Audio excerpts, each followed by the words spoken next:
Bem, irmãos, a paz do Senhor, estamos aqui com um exemplar da lição da escola dominical. Hoje a lição de número 13 é a última lição deste trimestre, cujo título é O Novo Homem em Jesus Cristo. Fechando este trimestre, que foi tão importante, é importante, e temos aqui 3 pontos objetivos específicos que diz assim: o nascimento do novo homem, a justificação do novo homem, a santificação do novo homem.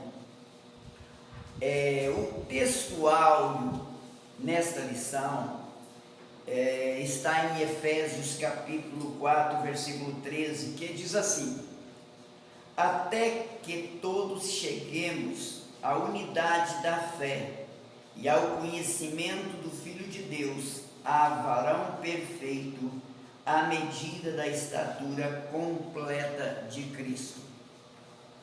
O textual, ele nos traz aqui um ensino muito importante, mostrando que, olhando ao textual, a nossa vida espiritual, ela é um processo primeiro, de unidade, que nós, através da fé, nós vamos ser unidos, estamos unidos a um corpo. Também nos mostra que tem um crescimento de conhecimento do Filho de Deus. Nós passamos a entender melhor, a compreender melhor quem é o meu Salvador, o nosso Salvador Jesus Cristo.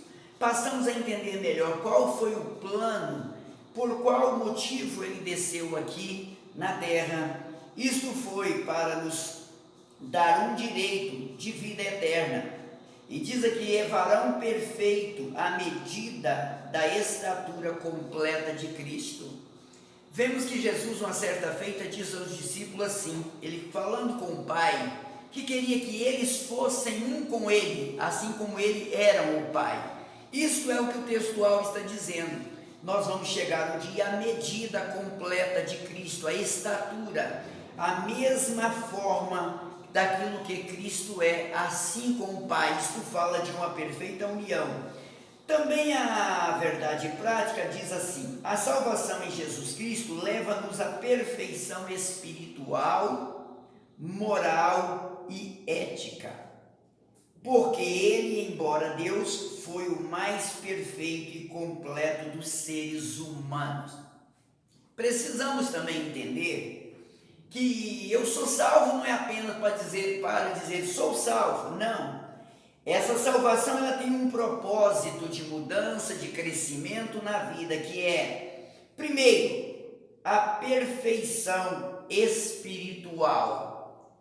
Aquilo que é o homem natural, ele começa a passar, pensar, viver, agir de forma espiritual, com entendimento daquilo que vem do Espírito Santo, as coisas do céu, aquilo que é de cima. Só podemos entender através do Espírito Santo, tendo esta perfeição espiritual, também moral. Nós aprendemos que o ser humano, Deus criou um ser moral, até porque a lei, ela é moral. Ela veio nos ensinar um padrão de homens, de tal forma que realmente viessem a representar a imagem e semelhança de Deus. E isso ele fez. Porém, o homem caiu e aí então perdeu um pouco desta moral. E esta moral, ela só pode novamente ser resgatada de forma espiritual quando se aceita Jesus como Salvador. Como disse aqui a próprio início da verdade prática, a salvação em Jesus Cristo leva-nos à perfeição, ou seja, ela é o único caminho, ele é o único caminho, é o único veículo que nos leva a uma perfeição espiritual, que foi perdido esse vínculo lá no Éden. O homem tinha um vínculo totalmente espiritual, porém ele perdeu. E diz mais, moral e ética. O ser humano, ele precisa de ter uma vida também de ética. Ele não é como os animais. Ele precisa ter uma vida ética, porque ele vive em sociedade, ele interage com pessoas, ele trabalha em lugares que dependem desse tipo de postura ética, de respeito, né, para com aqueles que o lideram. Também na própria igreja, como cristão, precisamos de ter éticas, respeitando, entendendo qual é o nosso plano, qual o nosso viver na sociedade, qual é os nossos direitos, nossos limites, onde começamos e onde devemos parar, e onde termina a nossa, digamos assim, o nosso direito. Isso tudo a ética nos ensina o que é ser um ser ético. Também não é só isso, porque ele, embora Deus, foi o mais perfeito e completo dos seres humanos. O que diz a última parte da verdade prática? Que ele, Jesus, ainda que sendo Deus, ele foi perfeito e completo, mais do que de todos os seres humanos. Ou seja, Jesus, como ser humano, ele diante da sociedade, ele se portou de tal forma, uma vida perfeita, uma vida admirável, completa dos seres humanos. É a verdade prática. Eu coloco aqui que a salvação é um novo padrão de vida. Eu antes, outrora, muitas das vezes, cada um de nós, como hoje como cristão, cada um tinha a sua própria vida no curso da vida, como homem natural, homem carnal. Talvez ele tinha formas de ser que hoje, como cristão, ele não pode mais viver aquele padrão de vida, porque a salvação na vida do ser humano, ela tem o propósito de transformar o homem, mudar o seu propósito de vida. Então a salvação, ela é um novo padrão de vida. As coisas velhas, elas passaram com o homem natural, com o homem carnal. Agora, de forma como ser natural, mas a minha vida, a minha salvação, ela tem um novo padrão, um novo direcionamento, uma nova liderança. Eu obedeço a um novo líder, a uma nova cabeça, a uma nova dimensão, porque também nós caminhamos para um outro tipo de vida, para uma outra vida, hoje aqui e no futuro também, a vida eterna.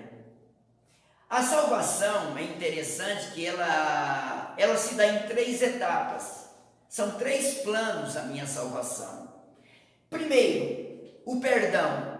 Quando recebo perdão pelos meus pecados, sou perdoado em Cristo Jesus. A partir deste momento, eu começo a entrar no segundo plano, segunda etapa, que é a etapa de santificação.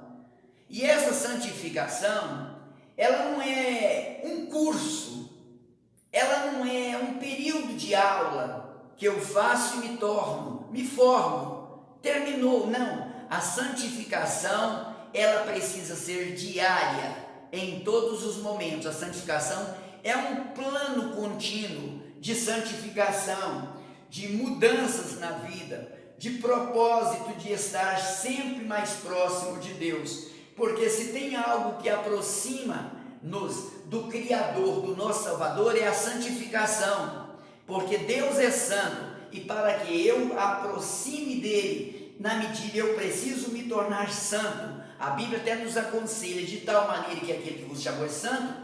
Ela diz sede santo, ela não diz você é santo, ela diz sede, está dizendo que eu preciso sempre estar buscando essa santificação para me aproximar. E aí vem a terceira etapa, que é a redenção ou a glorificação.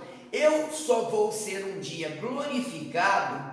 Paulo, me parece que em Romanos capítulo 6 e 11, ele diz que agora está mais perto a nossa salvação do que quando aceitamos a fé. O que Paulo está dizendo? Que a minha glorificação, na medida que eu mantenho servindo ao Senhor, santificando, trabalhando, buscando o propósito da salvação e buscando estar debaixo da autoridade de Deus, a minha redenção ela está mais próxima, a glorificação do meu corpo. Eu uso dizer que nós seremos no céu o que já somos aqui. Não tem como no momento que a trombeta soar, eu arrepender dos meus pecados e mudar de vida para subir. Pelo contrário, eu preciso já estar vivendo a minha salvação aqui, para que ela se complete eternamente no céu. Seremos aqui, seremos lá, o que já somos aqui. Portanto, a Bíblia faz advertências, que é no abrir, é no piscar de olhos, então que ele vai voltar. Então está dizendo, eu preciso estar vivendo a cada dia o plano da salvação. Na leitura bíblica em classe, temos aqui algo muito interessante. Diz aqui, e havia entre os fariseus um homem chamado Nicodemo, príncipe dos fariseus, dos judeus.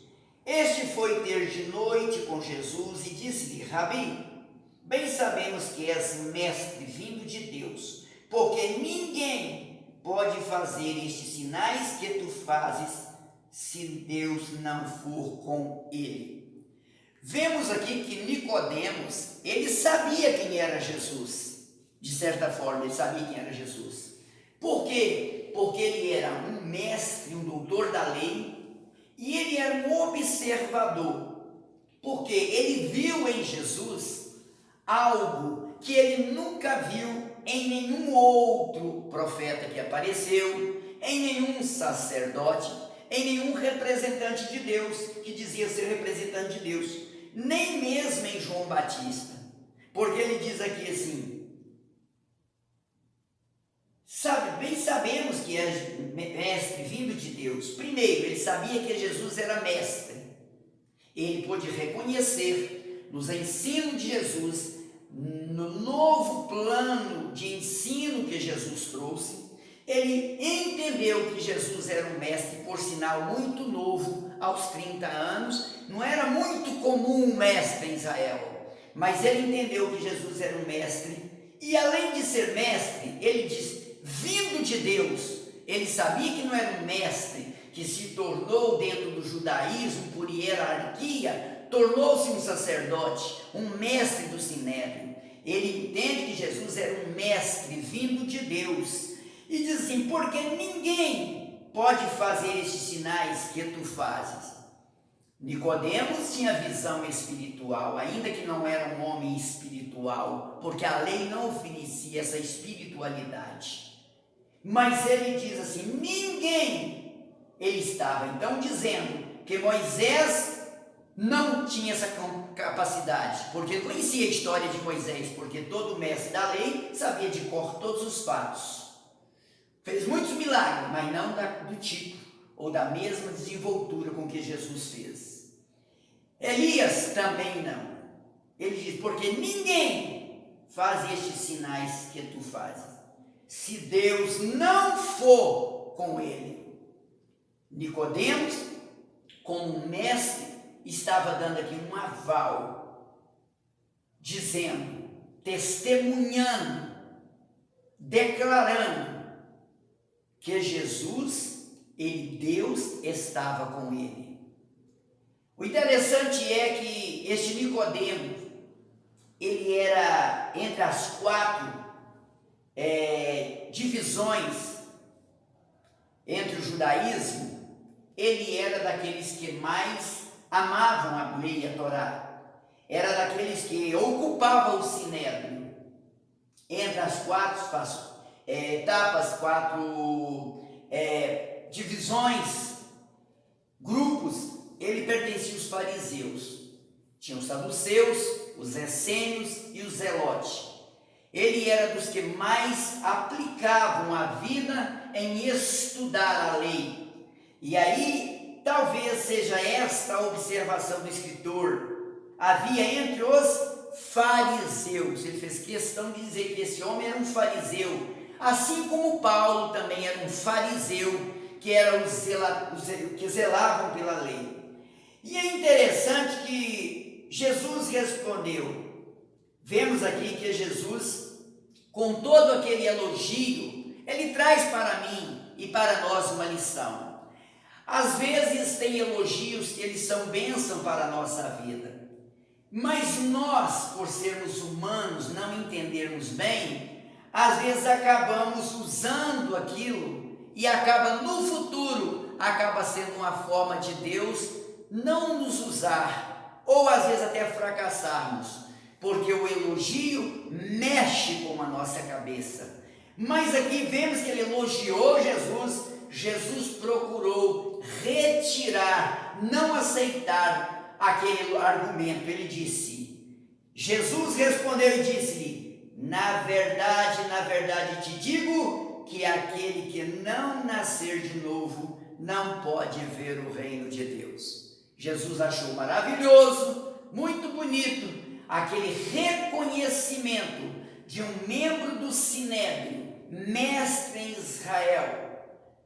Mas Jesus, já que ele o reconhecia como tal, Jesus então queria também que ele conhecesse o plano do novo nascimento, do qual a lei não tinha informação. Tinha promessa sobre Jesus, não no mesmo padrão de informação. Jesus agora então disse a Nicodemos.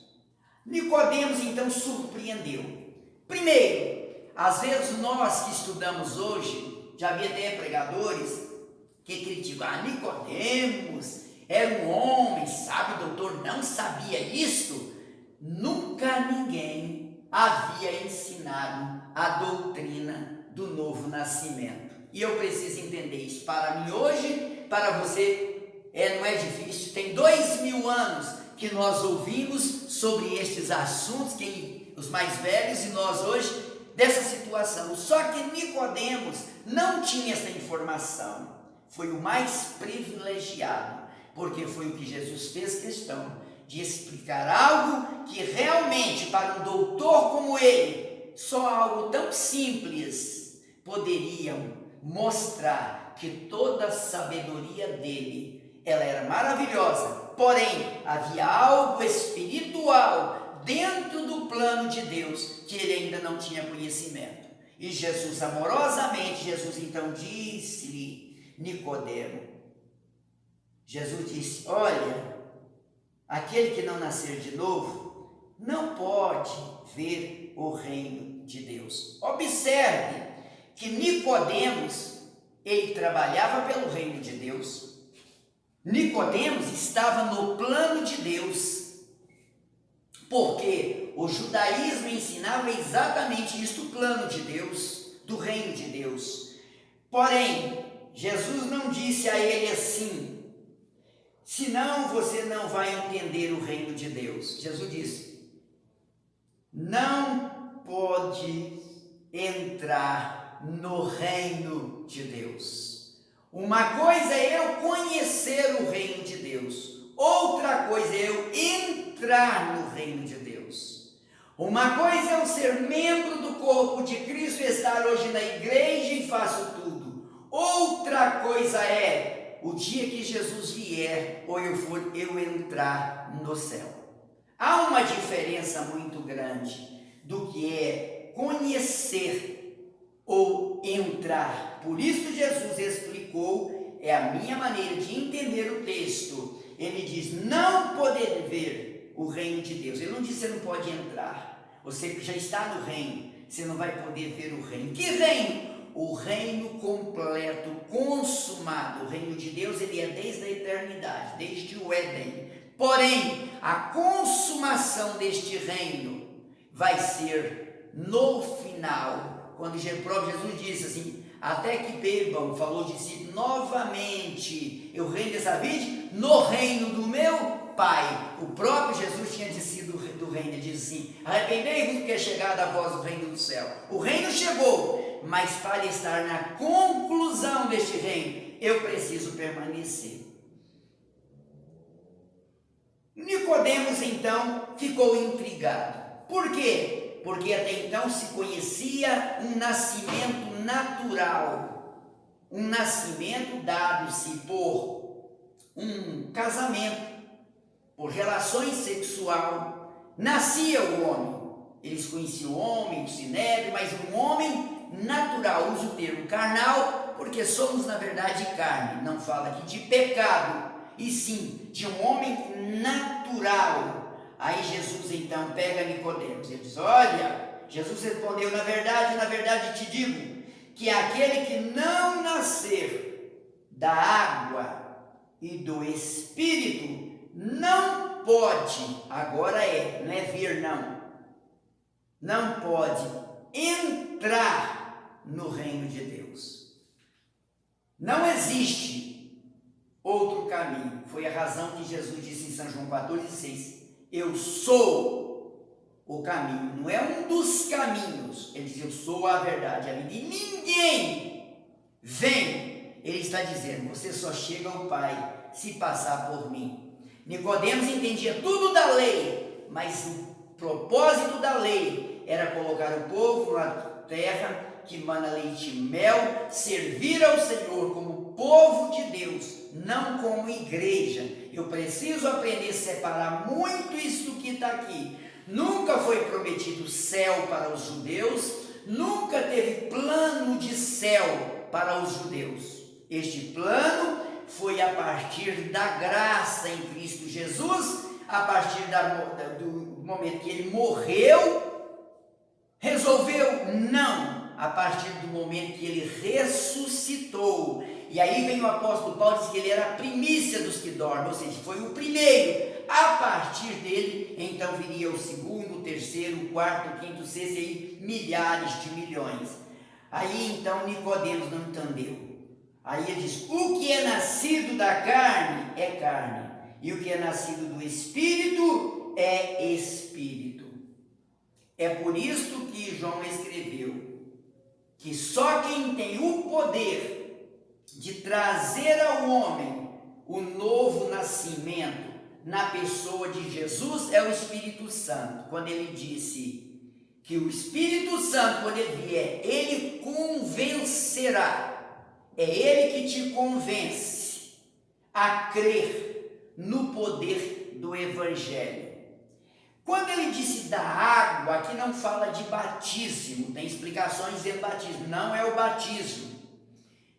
Porque a Bíblia diz que a fé vem pelo ouvir, o ouvir da palavra. É através da palavra que começa o trabalho da lavagem do ser humano, na vida do ser humano. E a partir do Espírito Santo, que já o convenceu a abraçar a palavra, começa o plano de santificação, porque o plano de santificação é através do Espírito Santo. Eu não posso ler todos, mas tem muitos versículos que explicam isso. E aí então Nicodemos ficou embaraçado, porém nós vamos ver que lá na frente Nicodemo entendeu o propósito da salvação. O Espírito aí vem. Por que Jesus falou isso com Nicodemo, nascer do Espírito? Porque com a primeira criação do homem como ser natural, quem estava no plano da criação? Que tem esse plano? O Espírito Santo. Jó, no capítulo 33, o versículo 4, ele diz assim: o Espírito de Deus me fez, e a inspiração do Todo-Poderoso me deu vida. A vida é em Jesus. Ele diz: eu sou o caminho, a verdade e a vida. Mas quem convence o homem é o Espírito Santo, que faz com que eu abrace esta palavra, e aí então eu recebo a vida na pessoa de Cristo Jesus. Esse novo nascimento, ele é um nascimento interior. O que Jesus estava falando com Nicodemos é de um nascimento interior. Por isso Nicodemos não entendeu, porque ele não entendia ainda as coisas do Espírito. Se você ler 1 Coríntios, capítulo 4, versículo 16, você vai entender que este novo nascimento é um nascimento interior, através do Espírito Santo. Também você pode ler em Efésios 3 e 16, 16 diz assim: pelo seu Espírito no novo homem interior. Quem trabalha neste homem interior, que traz este entendimento, é o Espírito Santo. É por isso que Paulo, em Romanos 8,16, diz que o mesmo Espírito testifica em quem? No meu homem interior, no meu espírito, que eu sou filho de Deus. É uma identificação, porque só aquilo que é espiritual pode entender o espiritual. Meu espírito, ele é espiritual, ele vem de Deus, ele entende o Espírito Santo. Muito bem, a lição ela é muito importante, eu só faço um resumo. Na introdução diz aqui, no final: nesta última lição do trimestre, estudaremos o nascimento, a justificação, a santificação e a glorificação. Esses 4 pontos são as 4 bases de uma eterna salvação. Só serei de fato salvo na íntegra se eu estiver alicerçado nessas 4 bases fundamentais da fé cristã, do propósito da salvação, que é o nascimento. O nascimento. Se eu não nascer de novo, não tem como, a Bíblia diz, ver o reino de Deus. O novo nascimento, o que é o novo nascimento? É um novo, já disse, padrão de vida. Eu era outrora, você era outrora, outro era outrora, faziam tudo que era errado, muitas das vezes que a carne pedia. Mas quando você veio para Cristo, você agora nasceu de novo. É uma geração, é gerado pelo Espírito Santo de Deus, que te convenceu da justiça, do juízo e do pecado, para ser uma nova criatura em Cristo Jesus. Aí Paulo nos fala assim, que para isto nós precisamos de andar em novidade de vida. Muito bem, vemos aqui que Paulo em 1 Coríntios 6:11 ele diz: somos lavados, santificados, justificados. Sem a lavagem pela palavra, sem a justificação, a santificação, tanto que o escritor aos Hebreus, no capítulo 12, 14, ele diz assim: segui a paz com todos. Primeiramente, o novo nascimento precisa produzir na minha vida paz. Todos aqueles que são nascidos de novo, realmente ele passa a ter paz. Porque Jesus diz: deixo-vos a minha paz eu vos dou. Não dou como o mundo dá. O mundo às vezes faz um concerto de paz nas nações, as grandes nações, de dia, de noite já estão lá se guerreando novamente. Mas Jesus diz: deixo-vos a minha paz vos dou. Não dou como o mundo dá. Ela produz paz. A justificação produz na minha vida atitudes, atos de justo. Por isso que Malaquias disse: outra vez vereis as diferenças entre ímpios e os justos. O justo ele precisa de ter postura diferente. Santificação, ela é uma das mais necessárias, porque a nossa santificação é ela que nos mantém mais próximo de Deus. Quando um crente começa a perder a santificação, o primeiro sintoma é o desânimo de ser um cristão, da fé. E consecutivamente ele vai afastando, porque os nossos erros, eles nos afastam de Deus. Eles não conseguem estar próximo, vínculo com o Espírito Santo. E nós esperamos o dia da redenção, ou a glorificação que ele escreveu aqui. Paulo, no capítulo 3 de Filipenses, versículo 20, 21, ele diz assim, que no 21, o qual nos transformará em um corpo glorioso, conforme o seu. Esse transformar em um corpo glorioso são para aqueles que nasceram de novo, estão verdadeiramente vivendo uma vida de justificação e uma vida de santificação, porque sem ela nós não conseguiremos ser glorificados, ter um corpo glorioso. Eu acho interessante que o escritor aos Hebreus, ele diz nesse versículo, ele nos dá dois conselhos e nos faz uma advertência. Ele diz assim, segui a paz com todos. Ele não está dizendo, mas se ele for mais ou menos assim, você corta. Não. Segui a paz com todos. Segundo conselho, e a santificação. Ele está dizendo, porque quem tem paz verdadeira tem que ter santificação. E quem é santo de verdade tem que ter paz. Eu não posso ser santo e não ter paz com meu irmão. Porque a santidade é um dos maiores, digamos assim, é um atributo da vida pessoal de Jesus. Que de tal maneira que ele que nos chamou é santo. Aí ele nos faz uma advertência, sem a qual ninguém verá o Senhor. Você está esperando Jesus? Então mantenha a paz com todos. Você está esperando Jesus? Eu estou esperando Jesus. Vamos manter a santificação.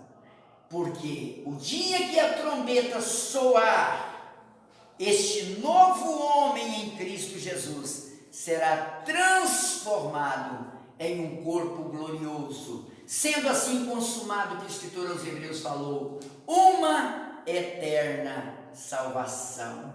Que Deus em Cristo continue nos abençoando, no nome de Jesus, e vamos nos preparar para o próximo trimestre, que será uma bênção. Muito obrigado.